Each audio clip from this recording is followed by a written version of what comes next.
ਜਾਂ ਕਿਤੇ ਕੀ ਸੋਚ ਰਹੇ ਹੋ?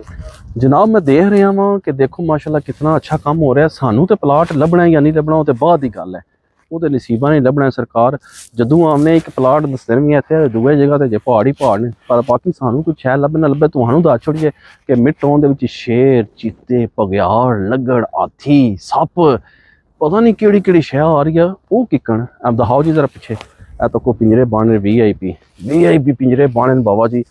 तो मैं आखना जी क्या बात है, क्या बात है। इन्ना सरकार पिंजरियां में शेर, हाथी, चीते आएंगे, बच्चे आएंगे, इतने खूब फैमिलियां आएंगे, इंजॉय करेंगे, बच्चे खुश होंगे, मेरे बच्चे भी आएंगे। भावें प्लाट ना लभन सानू सरकार इतने इंजॉयमेंट तो होएगी ना। बेहतरीन माहौल दे तक लो कितना वड्डा सारा रकबा जो है ना ये जनाब बन रहा जे चिड़िया घर। ओए होए होए होए होए मामू पाकिस्तानी तुहानू कैसियां कैसियां चीज़ां दस रहा इन्हां तू आगाही दे रहा। ये तुहानू किसी भी नहीं दसनियां, सिर्फ मैं ही दसनियां और मैं ही दसनियां, दैट्स इट। तो बाकी ये देखो बट साहब ये सारा पिंजरा बनेगा जो और अगे सारा रकबा क्लीयर होएगा।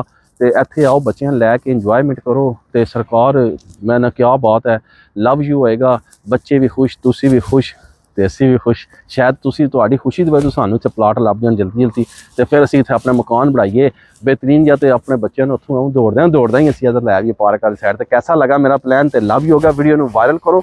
तो बस कमिंग सून काम स्टार्ट है, तैयारी कर रखो। लव यू हो गया।